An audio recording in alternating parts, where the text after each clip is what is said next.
Welcome to Safety Talk. Personal safety expert Pete Canavan shares his insights and interviews experts who provide simple and effective tips, techniques, and technologies to keep you safe and secure both online and off. Here's Pete. Hello and welcome to Safety Talk. I am your host and personal safety expert Pete Canavan. I'm joined by my colleague, branding and social media expert, Neil Haley. Neil, how are you on this fine day? Good, Pete. How are you? Oh, busy. I'm trying to recover from my little West Coast excursion last week, which I'll have to talk to you a little bit about. I was out at the Safe Schools Conference last week and did a couple of workshops out there. It was fantastic. Met a lot of neat people. So, Awesome. First thing we always do on the show is we talk a little bit about, current safety, sort of things that are in the news or what people need to kind of maybe worry a little bit about this time of year. And now that we're in the summer months, there's a whole range of sort of safety and health related things that can surface. And one of those is dehydration. And, people don't maybe think that's that much of a big deal. Oh yeah, I drink water, etc. But I want to relay a real quick story to the audience. And that is last week, I was home here and my son came down from upstairs to get something to eat. It was late at night. And he's telling me how he hasn't been feeling that good, and he was a little, dizzy, and he was hungry, and so he wanted to eat something because he thought maybe he hadn't eaten that much, and that was what was going on.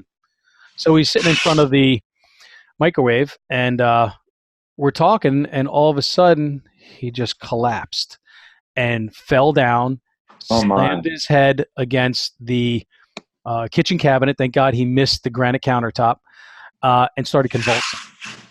And as a parent, this absolutely scared the living daylights out of me because, you've got your child there now convulsing on the floor in front of you. Sounds like he was choking. His eyes were wide open. Oh, my gosh. And I was scared out of my mind. Now, I know first aid. I immediately, got on the ground, rolled him onto his side, made sure his airway was clear, and, started slapping him and, calling his name and screaming for my wife. And about 30 seconds later, obviously about the longest 30 seconds of my life, he finally came to and he's like, "Dad, what are you doing in my face?" And I said to him, "I'm in your face because you just passed out and you were convulsing." He's like, "Yeah." He's like, "It was the weirdest thing. Like I saw, darkness closing in around me and then that was it." Wow. So I got him up after, I had him sit there for a few minutes, got him up, got some ice pack, put it on his head that he smacked his head. And sat him down and started, going through different concussion tests and talking to him about some things. And it was really scary because he screwed up saying the alphabet. And anybody that knows anything about brain injury, concussions, that sort of thing, you ask people like their name, what year it is, who the president is, a few other kind of things. Reciting the alphabet is one of them. And when he screwed that up at the end, I was like, wow. And after he did it, he said, "Dad, I screwed that up, didn't I?" I said, "Yeah, you did, bud." And he just kind of sat back and went like, whoa. So obviously, we pumped him full of water and Gatorade and made sure everything was okay. And I had him, to the doctor the next day. We had him checked out. I monitored him all night. But the bottom line is, dehydration is no joke. And the reason why it happened was because he went fishing all day with his buddies. They were on a boat. Actually, they were on kayaks. So he was expending a lot of energy. He had like one glass of water, a huge thing of iced tea, which is a diuretic. It will dehydrate you, tea, just like coffee, and a sandwich. And that's all he had all day. So it was really, sort of a perfect storm of bad things that happened. It was literally 95 degrees here in the Northeast, as it has been in much of the country. It's been hot as all heck.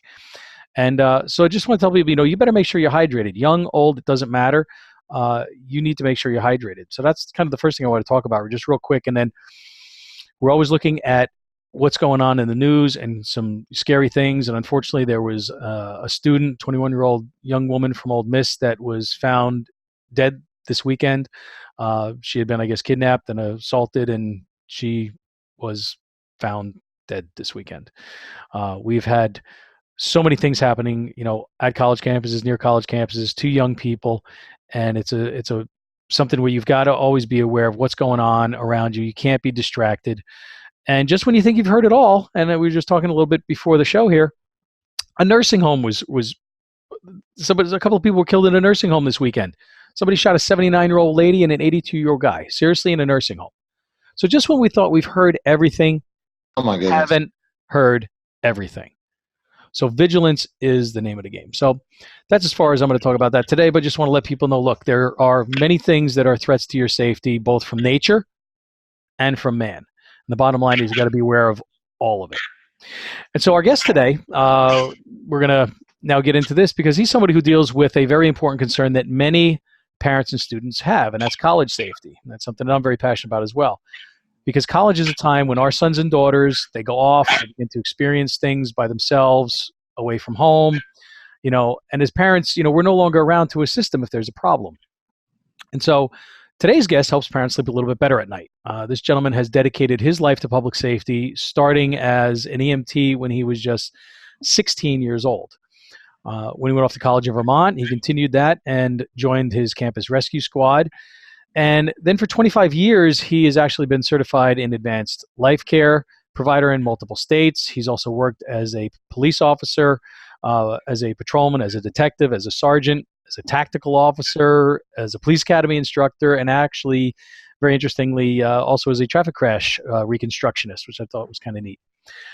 He earned his master's in business administration in 2009 and began a security consulting business called Cygnus Security Consulting in 2010. And this business provides comprehensive real-world security assessments and solutions for small business, for medium-sized businesses. So in 2015, he became the director of public safety and emergency management at St. Michael's College in Vermont. And he's certified as an emergency management director in that state. And he also teaches at the college in addition to his regular duties. So is that all? No, but that'll do for now. So it's my pleasure to welcome to Safety Talk, Doug Babcock. Thanks for being on the show, Doug. Pleasure to be here. Thank you much. Yeah, so glad because, improving safety and security is what we're all about here. And, one of my passions is college safety and campus safety. So I'm excited to have somebody like yourself on to talk about that because I've worked as a university public safety officer. I've seen very interesting things happen. Obviously, as somebody who's even higher up in the chain, you're seeing everything that's going on there. And you're certainly going to agree that it's a challenge to keep students safe, both from themselves and others, right? Exactly right. Yeah. And campus safety is always one of the top considerations that parents are looking at. They want their sons and daughters to be safe, and it's a hard thing to do today. I mean, as I just mentioned at the top of the show here, you have threats that happen all over the place, no matter where you are, no matter who you are. And so, we're going to dig a little bit deeper into that, specifically with college campuses today. And I know there are many, many risks out there, but in your professional experience, what would you say that you have seen has been one of, or maybe the biggest risk that students are facing on today's campuses? The biggest risk of student death is actually accidents, and half of all accidents or injuries on campus are alcohol related. So one of the first things I point to is substance use, is alcohol and substance use. And these are folks who, as we mentioned before the show, they have enough capacity to get into trouble, and physiologically, brain development-wise, not quite enough to get out of it sometimes. And then you add alcohol, and that becomes one of the biggest risks they face. The second leading cause of death across college campuses is actually suicide, and mental health is a huge issue, not only in terms of cause of death, but also in terms of quality of life and academic success. When we get down to interpersonal violence or violence, like everyone is worried about active shooter events, which are threats, but they're actually some of the least likely events to occur. Wow. Them a lot in the news, but the reality is that statistics show that you're almost four times as likely to die from cancer as you are from a shooter. And I think, Douglas, when you talk about active shooter and how you have to be prepared, because you never know if it's going to be you. It's almost like preparing for when you get on a flight and there's a chance it could crash, but it's very, very slim. Every time you're on that flight, you're prepared, and there could be a crash. The same thing when I talk about active shooter. yes, you better have all the proper plans. You better have all the right security, because if it happens on your campus, then you better have been prepared. But it might never happen on your campus. So that's the difference, I guess, in the fact that it's going to be so horrible and horrific. You better be ready, like a Virginia Tech or some other horrific mass violence. But however, it might never happen to your campus ever. And your parallel is exactly right. There has not been a significant fatal plane crash in the United States in the last 10 years. But we all worry about if there's been one fatality, but there hasn't been a single plane crash inside the continental U.S., but that's what we all worry about and we prepare for. The same is true in active shooter in terms of the number of people in the country, the amount of geographical square miles we have. You're twice as likely to be struck by lightning, but that doesn't mean that you can ignore it and say it's not going to happen. It's something you've got to balance, because you don't want to live your life in a prison for something that's very unlikely to happen, but you don't want to be exposed should you be in that moment in that time. It's a balance. Now, like, I've seen that statistics have said, there's really only about maybe a 10% chance when you stack it up against all the other things that are out there. Yet so much attention has been given to it. I think just because of the sheer perhaps horror of it, or the threat of what would happen if nothing is done and then something happens. But I think we are sort of maybe missing the boat a little bit, or not doing as much as we can for the other 90% of the things that can happen. Things like wildfires and tornadoes and snowstorms. I mean, acts of nature that can have a problem, and not necessarily things like an active shooter, which, again, we spend so much time focusing on, but it doesn't mean that anything else is that less deadly, whether it's dehydration, whether it's, being in a car crash, or some other form of us being hurt or killed. Fires are a huge problem on college campuses, and a lot of people don't realize that. You don't think about it because we don't talk about it, but yet that's something that people should be educating students about: fire safety and cooking safety and electrical safety just as much, if not more, than active shooters. Right. And that sometimes that varies based on where you're going to college. If you're out in California or Arizona, wildfires are a huge concern. If you're up in Minnesota, then exposure to the elements is a huge concern. As a matter of fact, here in Vermont, in February of 2019, a student of a different university was traveling from party to party and was not dressed for the weather, and ended up freezing to death outside. With the medical examiner determined that acute alcohol intoxication and hypothermia were the two causes of death. It was just another winter night where everybody was partying until he wandered out exposed to the elements and under the influence. And you'll die faster from elements than anything. Exposure will kill you quicker than anything. Absolutely right. And then and those are things that we're talking about that are fatal incidents, not even the things we survive. The one of the most significant causes of harm on a college campus is sexual assault. And that's underreported, but estimates run somewhere around the 25% of all female students and up to 10% of all students are sexually assaulted at some point during their 4 years in college. Oh my goodness. Yeah, and those are scary numbers. That's absolutely. I mean, and how do you stop it?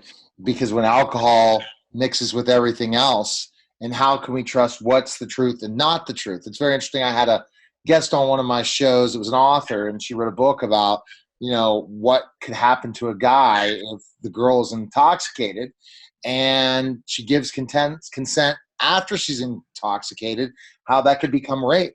Those were not thoughts when I was in college, for sure, and is coming out more and more, which is an interesting situation. We have to educate, and it's great these reportings are happening, but then that makes your job very hard when those reports come out, right? Very much so. And in fact, where the Department of Education, which issues guidance on these for colleges, is conflicted from one administration to the next, the goalposts are moving for everybody. And sometimes there's just no good way to keep track of who said what and what standard you're measured against, maybe until after the fact. And there's things that all of us would not want to go back 20 years into our youth and be judged now for what we did because of what was then a social norm. Unfortunately, we're seeing that happen all the times in the political arena, and it's not fair. It is not fair to anybody, and I don't care what side of the political spectrum you sit on. It is not fair to be judging somebody on today's standards for something they did 20 or 30 or 40 years prior. It's insane. Anybody could have something found in their past that wasn't perfect, and that's what they gravitate to. With regard to the sexual assault side of things, I've talked a little bit about in the past about how some of that education component needs to be focused on the guys. Yes. It seems like we focus so much on the women and, and why were you drunk and were you giving them signs? You know what? That's something that is only one half of the story. The other half of the story is the guy who's in the situation who should be thinking more so than feeling to a certain extent about, hey, this girl is drunk. I've been drinking, I think maybe things might progress, but what happens if I'm getting the wrong signals and this isn't going to pan out the way that I expect? And really, that's very, very hard to do because, hormones are flying, right? The kids are excited. They're drinking. They're at college. They're away. They don't have parental supervision. They're thinking, you know what? I can do what I want when I want. And that becomes a big problem. And I think we need to focus a little bit more of the education of what the ramifications are on the men, on the boys, on the other side of this. That's politically away. You can't say that, Pete. And it really will come down to bite you, Douglas. Am I right? Based on what they want, the protection of standards with sexual assault now, right? Am I correct about that? Or is it keep changing? Well, where I agree with Pete is that to move the education, but down into the 12, 13, 14, 15-year-old range. One of the things I'm struggle with is the day you show up on my campus at 18 as a first-year student, you represent my college. Whatever you do, if you help a little old lady across the street, if you pass a fake ID at the convenience store, either way, you represent my college. That's not fair on day one to my college. Nor is it reasonable to believe that the first day you don't live under your parents' roof, you know how to make every good decision in the world. It does become a challenge, but I think there's ways to word it and ways to construct the training so that we're not victim blaming, we're not man-hating, we're walking a line about how we teach people to be respectful and responsible adults without getting into a whole lot of political rhetoric. But it's not easy, and it's unfair that it's at the college level when those formative years are really 12, 13, 14, 15, what they're seeing on YouTube, what they're hearing in the locker room, what they're getting from their siblings and their cohort growing up. When they enter into this new realm at 18, 19, have no ties and have to establish all of these social bonds and boundaries all on the fly, a lot of that formation is already done and we don't have any control over it. We're, trying to close the barn door after the horses are out. And one of the things is, and you just mentioned it, and that's exactly where I was going to talk, is about personal boundaries and comfort zones. People don't think about it, young or old. I don't care who you are. Most people don't think about that personal boundary. Like, how far is too far? Whether it's somebody getting up in your face about something, or if it's somebody who's approaching you at a party, who's being really aggressive, or if it's something that's happened to you on the street or wherever you happen to be, you need to be able to define what is comfortable and what is uncomfortable and know where that line is in the sand. And most people don't know it. So if you don't know where it is, how can you possibly recognize it when somebody crosses it? Yes. Societal and that's a big problem. Yeah, right. And also societal norms, Pete, that again, what a certain society or certain community looks at is okay might not be okay in another community, and they're all meshed into one school, one college. Right. Yeah, a lot of complications. There's a saying I learned years ago when I was the parent of a young child, which is we spend the first 2 years of our child's life teaching them to walk and talk, and the next 16 years of life telling them to shut up and sit down. That's right. And we teach them. We want to teach them, and this is a big generalization. But we want to teach them. There is a time to challenge, there is a time to question, and there is a time to shut up and do what you're told. But again, the formative process and this physiological developmental stage that college students in particular are at, that's not an exact science for them. And the question of, well, I didn't want to be that person, or I wanted to be accepted, or I didn't think it was that much of a problem at the time, or even just the basic physiological response of fight, flight, or freeze, and not having conditioned themselves to what if I'm in this situation versus what if I'm in that situation, and having a way for their brain to know how to respond. All of those are factors that just make this a very complicated situation.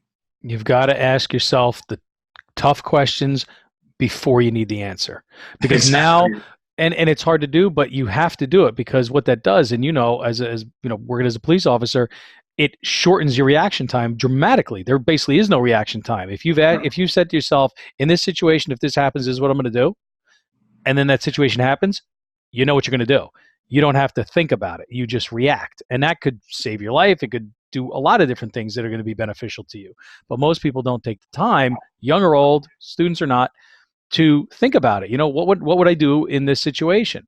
What would I do in that situation? And simply taking a little bit of time, and you're not being paranoid, you're being proactive, and you're being realistic.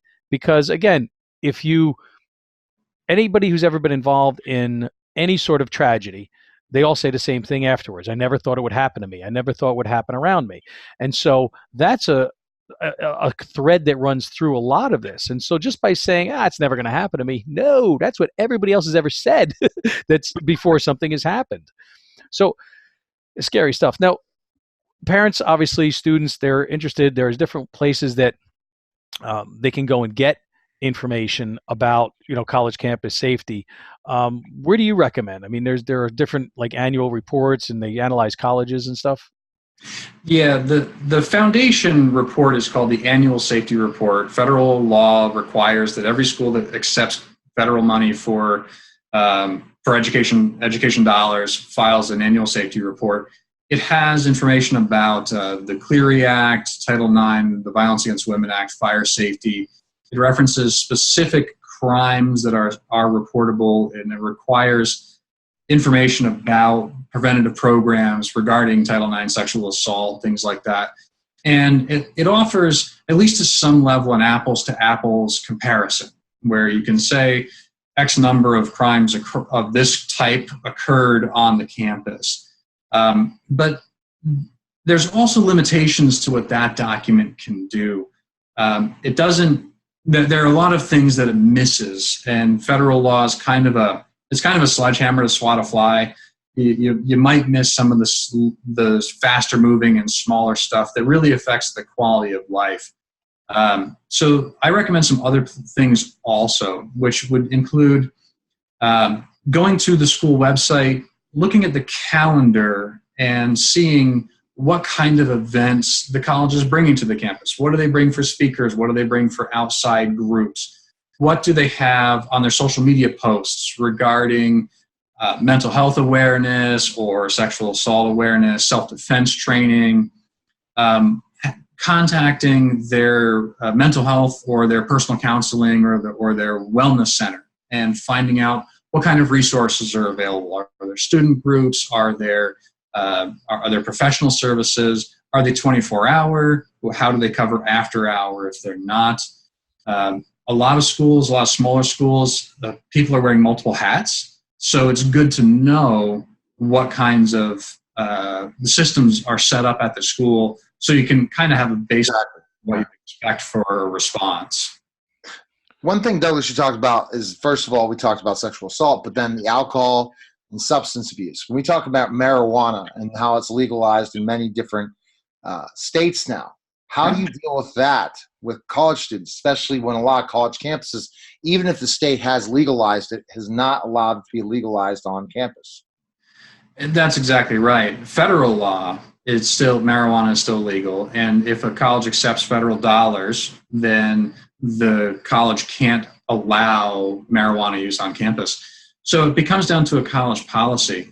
And the enforcement can take several different forms. If the college has their own justice, like restorative justice or a student conduct system, then students can go through that process.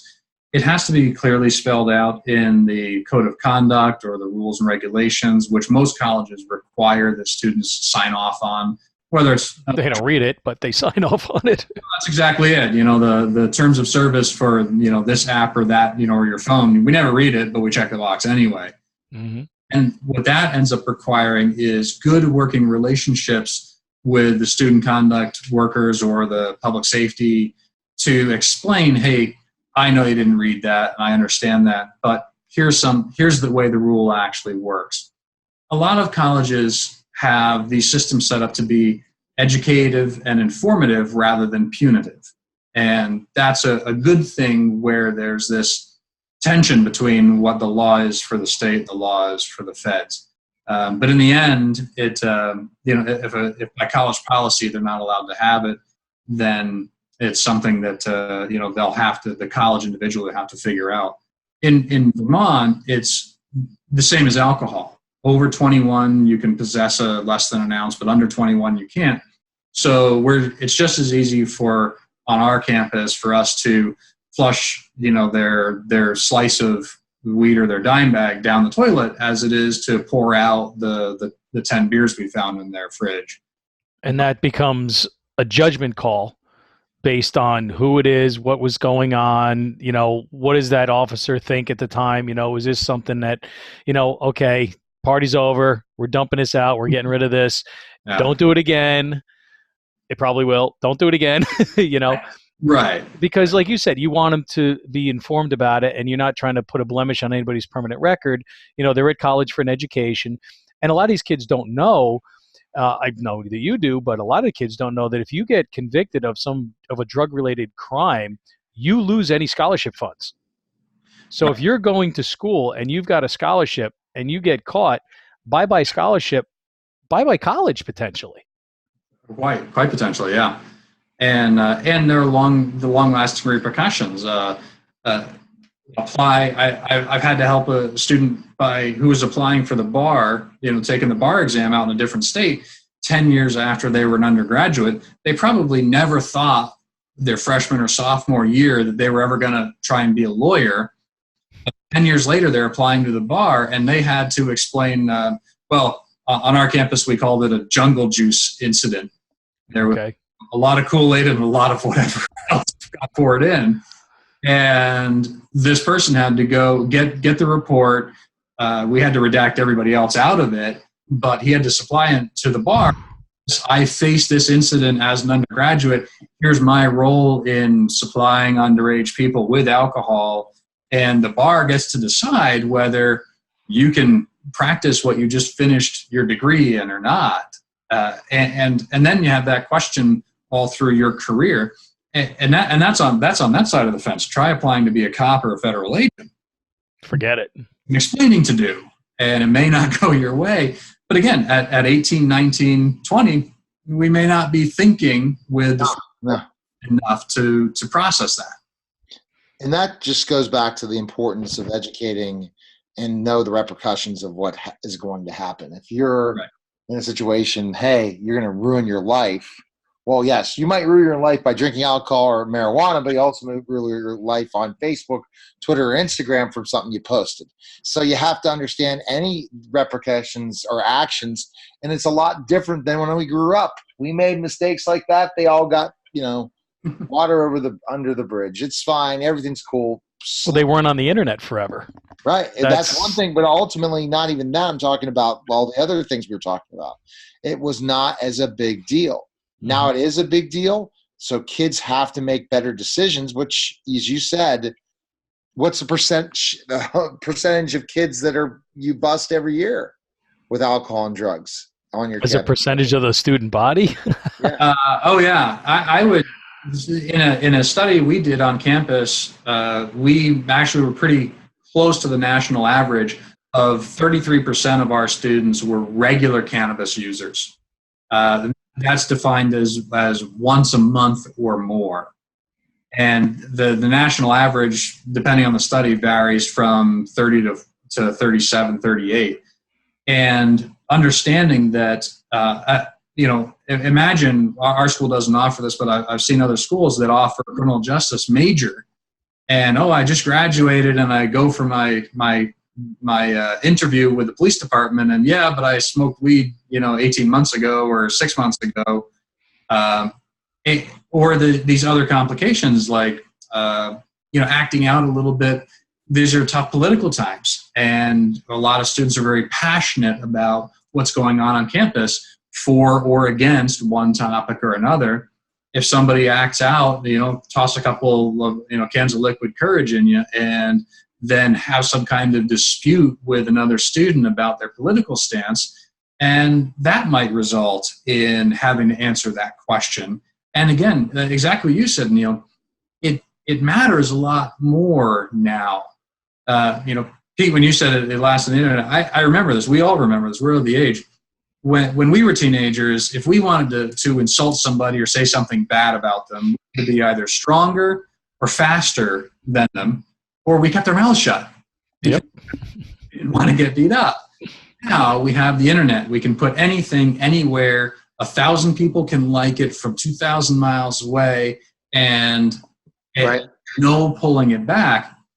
And those words matter a lot more. I said things when I was in 7th grade that I'm not proud of now, but nobody is out there to splash it up on a website and say, Doug said this, and I'm a lot freer to have learned my lesson and move on than kids these days, where everything's on video, whether they're recording it or not, whether they post it on social media or not, somebody has it. And somebody out there is looking for your 8th grade yearbook right now. That's going to be true, I'm sure. It's crazy, though. It is crazy what we've seen happen. With regard to the safety side of things, one of the things that I think might maybe help people determine whether or not they should be also looking into a particular school to go to would be to actually maybe contact the local police department there and say, hey, how many incidents, are you guys having there? Now, they may or may not be able to tell you, but if they say, oh, that school, oh, you know what, maybe I don't want my kid going there. If they say, oh, yeah, no, there's never any problem there. Their public safety department handles it. Their on-campus police handles it. We have very little contact with them or whatever. You're going to feel really good as a parent or as a student to go to that particular school that's in that town. Right. And it's really important to understand the relationship that a public safety department on a campus has with the local police department. If it's antagonistic, then the students may get harsher treatment or may get less service when the police are called, compared to an agency that works really well with their local police department. And when they're there together, the officers might kind of get together and say, hey, look, here's the situation. Is this something, if we leave this on campus with you, will you guys handle this and do right by it? Or the officers might agree, hey, this person's getting beyond our control, and maybe the lesson is, you take them this time. Cuff them and stuff them. Learn Absolutely. Yeah, and it's scary, but you know what? Some kids, that's what they need. So there are so many things that obviously are risks to personal safety, not just on campus, but all over the place. But on a college campus, are there things that you recommend for students to either take in terms of classes or devices that they carry, maybe personal safety alarms or things of that nature that maybe parents can say, oh yeah, maybe I should think about getting my kid there? Because I have a whole litany, I have a whole list of things that I recommend, but I want to hear what you have to say. Well, and some of it comes down to availability. One of the first things I hear almost all the time is parents are really glad to see the blue lights on campus or the the towers that have the button that you can push. And I don't want to be demeaning, and at one time it was good that we at least had those, but they're really now most often considered security theater. They look good, but there's not a whole lot of use to them. If you're actually being chased by somebody, you can't touch it and go, I'm on base, and not be attacked. Yeah, or you jump, you hit the button, and what are you gonna do? Like, straddle the pole and hold on for dear life until help comes? I think they're a joke anymore. I'm with you. Yeah, exactly. They had their purpose, and there was a time when the technology was as good as it is, as good as it got. Much more prevalent these days. Colleges are using apps that people can download to their phones, their smartphones, and be able to access campus resources, non-emergency resources, emergency resources, have parents follow them or friends follow them with GPS tracking. But even those, I want people to understand that most colleges have something like that. But even so, you still need 30 seconds to your phone to undo the passcode, shift to the page that has the app, open the app. It takes a minute to load. It's too long. And start going through the menu inside the app. All of that time is and anyone that's familiar with law enforcement and the use of deadly force knows the 21-foot rule of, basically if anyone's inside 21 feet, they can get to you before you have the chance to draw any kind of effective defense. If someone's chasing you, or if you, which is the most likely scenario for sexual assault on campus, is in an apartment, in a suite, in a bedroom with alcohol and just one, maybe two other people. And if you were in the middle of that kind of thing to try and grab your phone and start sorting through apps, like it raises, suspicion or maybe not. Exactly. So there's a limitation even to that. For the next, the fastest thing I've seen, there's a couple companies that have like a push button. If you remember the old, I've seen on TV commercials, help I've fallen and can't get up. Panic buttons. That's exactly right. And they can link to the phone. They can link to campus network. They can link to a dashboard at the campus security dispatch office.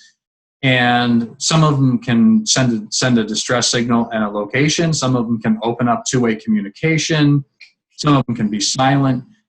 There's a variety of things that you can do, but most often the college has to invest in having that device on their campus. Right. It's not something that you can just buy and have one of these. And the infrastructure has to be in place. Exactly right. And they come with a cost, and there's an upfront cost, and so you have to get the administration on board. They're great tools, but it takes a process to get them set up. Parents should be aware of those options and ask. Is what options are available? What are the costs associated with them? If there's not an option you want, who would we have to talk to? Yes. Most campus safety directors love it when somebody goes and tells their boss the idea that the director themselves was probably pitching for the last couple of years and just hasn't had the funding or the support to get from somewhere. No, and that's a great sort of support system to have, because if you can educate the parents about things and you could educate the public about these different devices that are available, and I'm familiar with a bunch, Neil is, I've been in safety and security a long, long time. Some companies I work with that have exactly the devices that you're talking about, and they are amazing. But like you said, you may have had this, information because you maybe saw it somewhere, you saw it online or at a trade show or something like that, and bring it back and try to pitch it to the powers that be that hold the purse strings, and they say, well, you know what, we don't have an extra number of dollars in the budget for it. Yeah. But now if you get a bunch of parents that all of a sudden they're all starting to ask for it, now they're going to have to sit up and take notice. Right. And that's a great thing to have, to sort of have the parents and the students in your corner, because it's like, yes, this is what we need. Thank you for, letting them know that this is something that you want. Exactly. Because it's going to make everybody safer. Makes complete sense. Yeah. Well, at the end of the Douglas, day, when you talk about securing, we talk about your job protecting the entire campus. your team, your security team, what do you feel is the best way to do it, especially when people are listening across the country about campuses and their safety?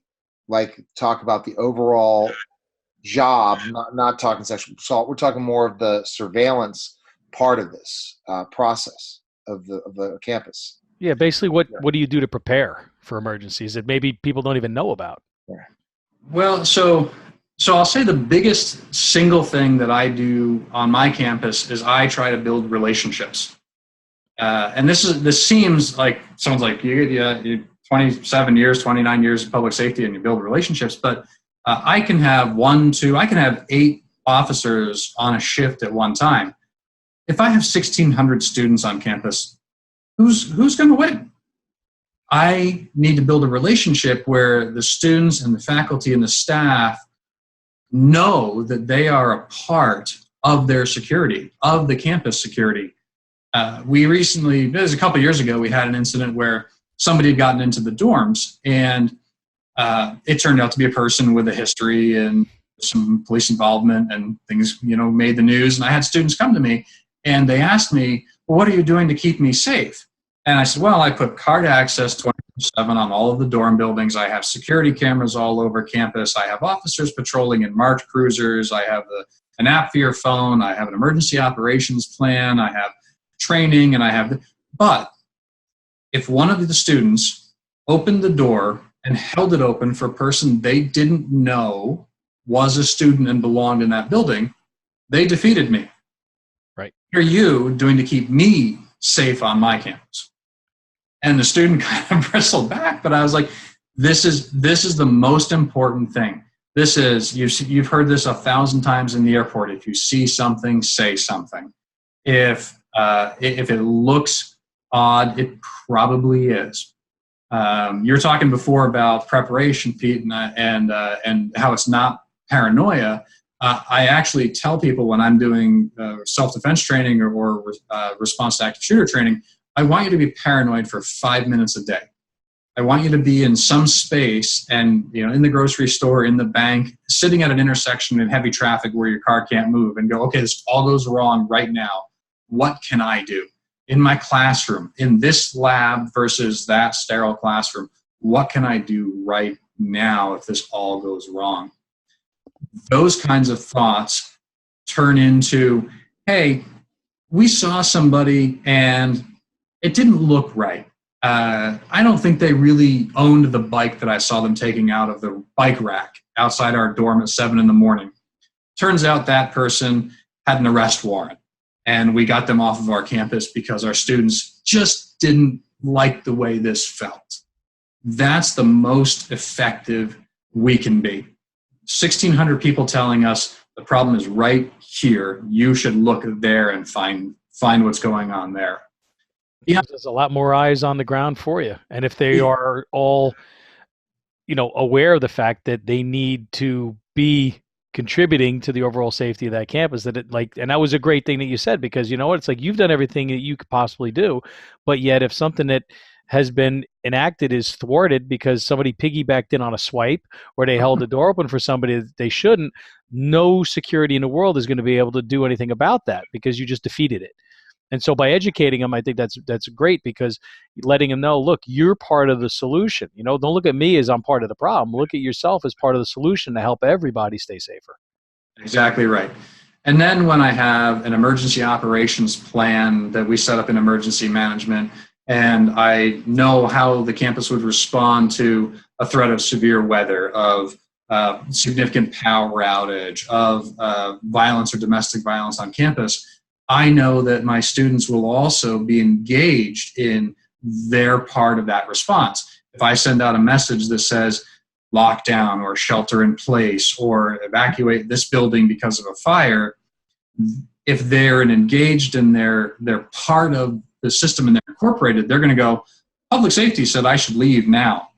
And they'll pick up and leave, versus, oh, this is another one of those stupid drills. They're always wasting our time, and leaving us in the position of having to go in and use our resources and put our people at risk to find those folks that aren't part of the system, and slowing down our response to potentially not be able to mitigate the risk as fast because we have to spend time cleaning up what people left behind or didn't do because they weren't engaged and they didn't feel like they were part of the system.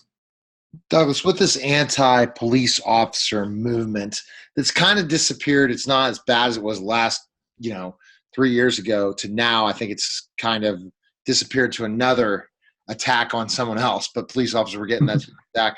How are you dealing with it, like respect-wise, with freedom of speech, especially when you have a different rules on a campus that, hey, there's a way that you have to act as a student for this university, that you could tell off a police officer in that city, but doing the same thing on a campus is different, right? Douglas, am I right on that fact of the respect factor and the core values that they signed to go to that university? That's a really important issue, and the communication is one of the most important things. Liberal arts college, there's not you don't sign saying, you sign saying I'll obey the rules. Again, we talked about how we don't actually read that, but part of an academic setting is that it's designed to enable critical thinking. That's actually what the most important thing a liberal arts college should be teaching, in my opinion, and the information I've gathered from other folks, is the understanding of when I should be challenging a norm. And for us, our department is not sworn and not armed, but we do wear body armor. We do control and restrain, pepper spray when necessary. And we look a whole lot like police officers. So we actually chose to go straight at the issues. I sat on a panel that was set up on the campus about taking a knee during the anthem, and it was brought on by one of our sports teams. And I went right into it, and I said, I want to be on that panel.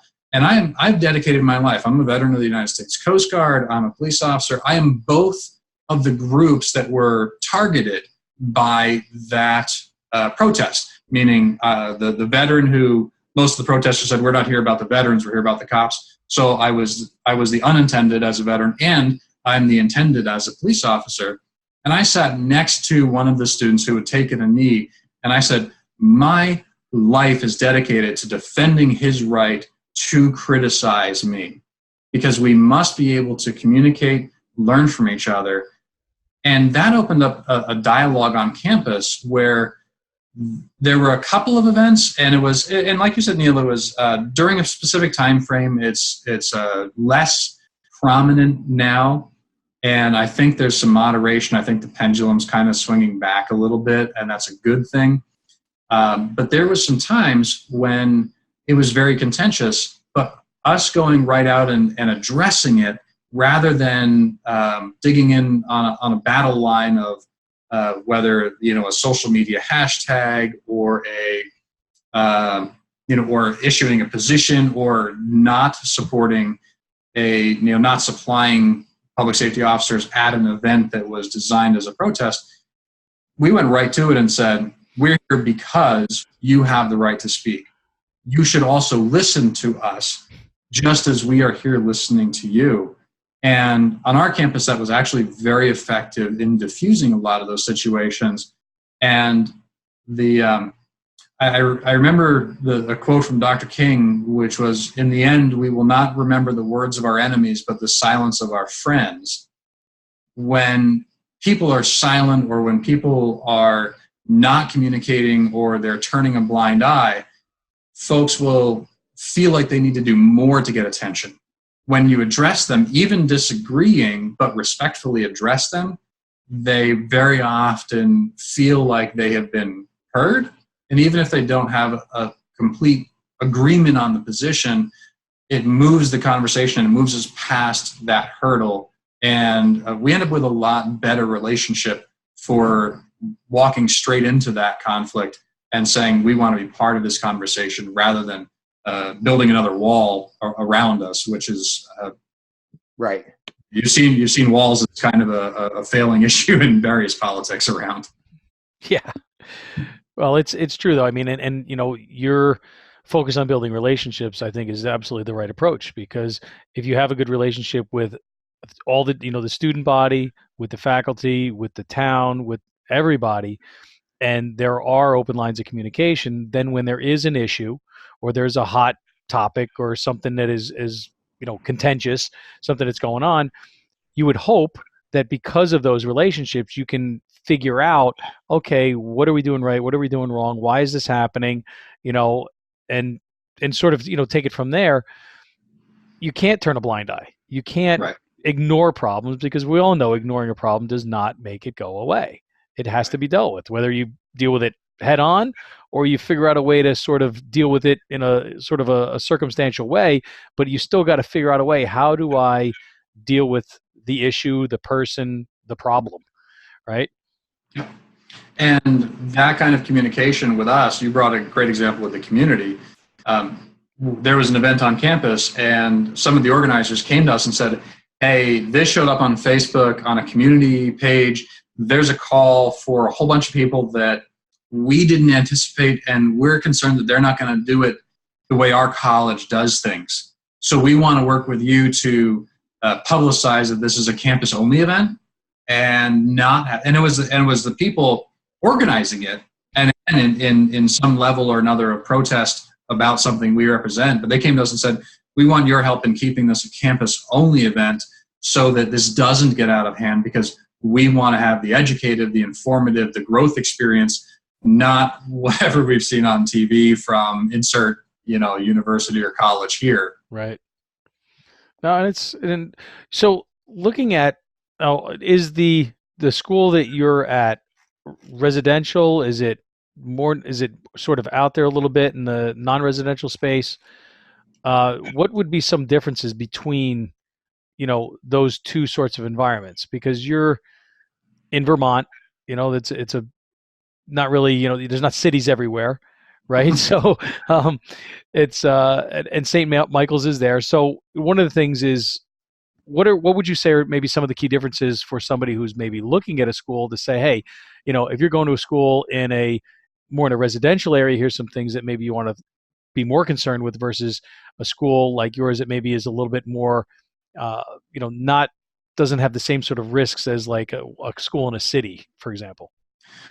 Right. Well, and there's a few different types of residential. Our school happens to be intends to be a 4-year residential campus, and that means that freshmen through seniors are expected to live on campus.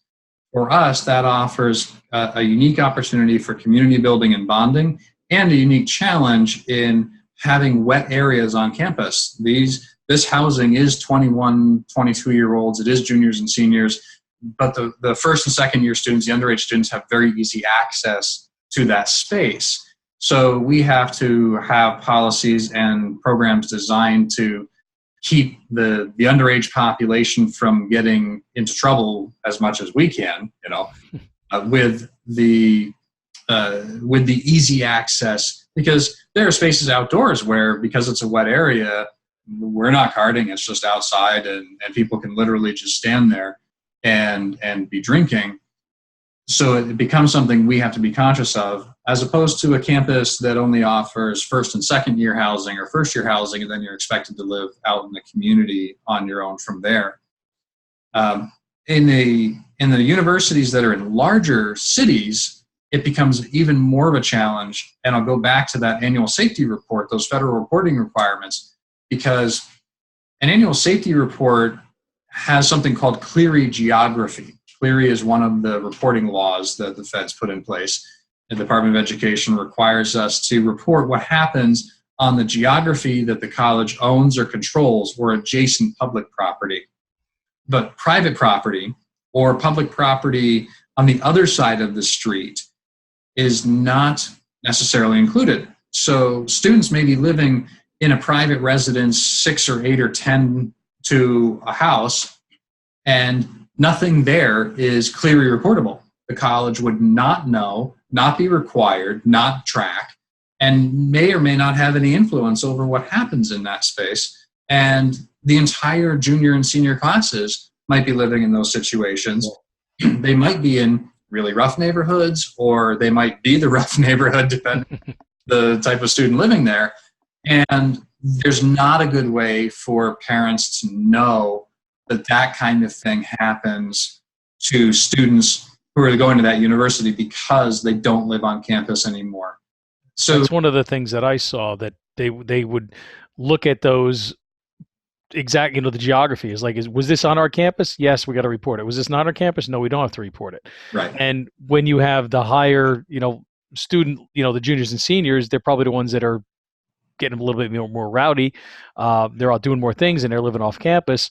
Right. Your numbers could be skewed. You're not getting a full sort of, statistics on what's happening. Do you think maybe changing the requirements to include students regardless of where they are housed, as long as they are enrolled full time, is a realistic change to that?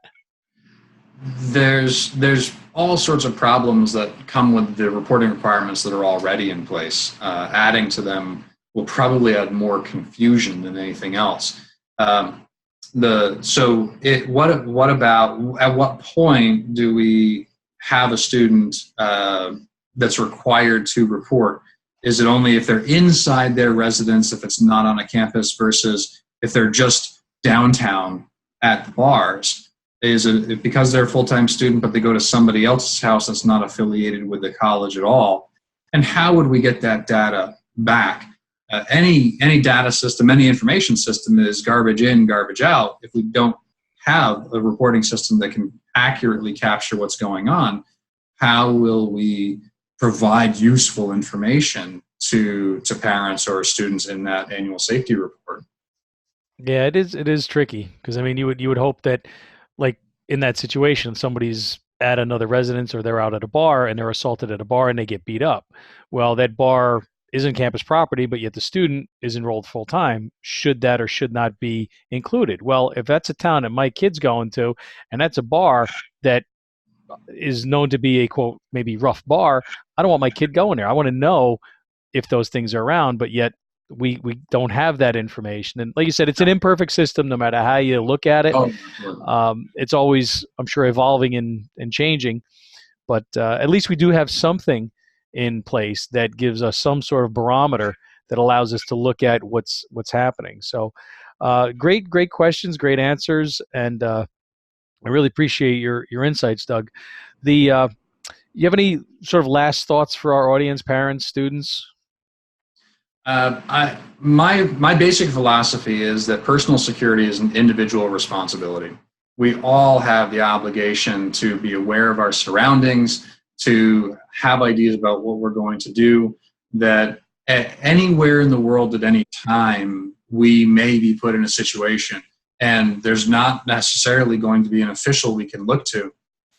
Even in the active shooter events inside cities, response, the first officer on scene is often between 2 and 6 minutes from the start of the shooting.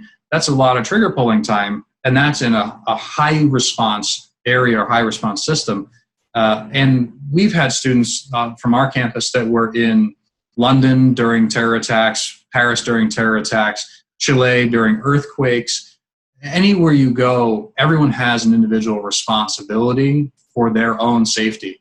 That means we need to take the time, educate ourselves, be aware of our surroundings, be aware of opportunities to learn more on campus. Take these opportunities that your public safety department probably offers, that your campus offers, whether they're self-defense classes, and financial awareness classes, non-safety issue, but something that a lot of kids get in trouble with also. And know that those lessons are yours to carry with you, regardless of whether you're on campus or off later in life. Excellent. Well, for any of our listeners that want any information about the school where you're at, I'm sure they can find that online just by Googling the school, right? Right. And that's so that if they're interested in finding more about you or about that, that's just want to make sure I get the name of the school right here, right? It's St. Michael's College. St. Michael's College. In Colchester, Vermont. Very nice. So any parents that may be interested in learning a little bit more and want to get a cheat sheet, I have a cheat sheet for college students, college safety. You can go to guidetocollegesafety.com and get that. So, Doug, really appreciate you being on Safety Talk. Any last words, Neil? And no last words. Just very, very informative. Looking forward. Douglas prepared me for kind of things I'll be dealing with when I go to CUPIC next week with Lensec. I'll be having a nice conversation with a lot of the officers, investigators, to talk about our solution and how it's basically looking at not just the active shooter, but other possibilities they have to spot on campus to identify things with archive and things like that when situations occur. So much information I got from Douglas today. Absolutely. Awesome. So thank you very much, Doug, for being on Safe Talk. Thanks, of course, to our listeners for tuning in. And to get more information, as well as links to past episodes and the latest news about safety, you can always go to safetytalkpodcast.com. So until next time, stay safe.